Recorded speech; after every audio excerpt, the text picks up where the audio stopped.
দেখুন বন্ধুরা, দেখুন এই ভিডিও থেকে আপনারা একটু সতর্ক হবেন।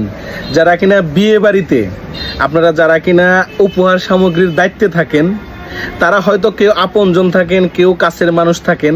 দেখেন এই যে দেখেন লোকটি, যারা চোর, এরা সব জায়গায় চুরি করার ধান্দা করে।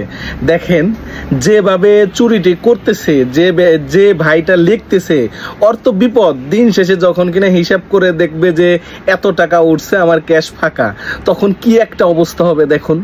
বন্ধুরা, ভিডিওটি ভালো করে দেখেন, কিন্তু এগুলা কিন্তু একটা সতর্কীকরণমূলক পোস্ট।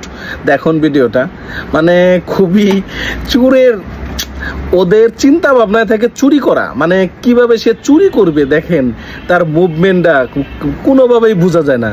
মানে চোরের কৌশল ওরা অটোমেটিকলি ওদের মধ্যে হয়ে যায়, এবং ওদের যারা চোর, ওদের ভাষা কথাবার্তা একটু অন্যরকম। দেখেন কিভাবে বুঝাইতেছে, পান খাচ্ছে, টিস্যু দিচ্ছে।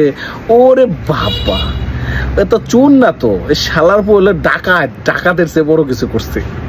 দেখেন একটি সতর্কতামূলক পোস্ট। তাই যারা কিনা দায়িত্বে থাকবেন অবশ্যই একটু সতর্কভাবে দায়িত্ব পালন করবেন।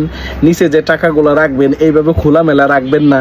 এই থেকে আমাদের শিক্ষা নেওয়া উচিত কিছু কিছু ভিডিও থেকে, যে আমরা অবশ্যই যাই কিছু করব একটু হিসাব করে বুঝে শুনে করব। তো ভালো থাকবেন।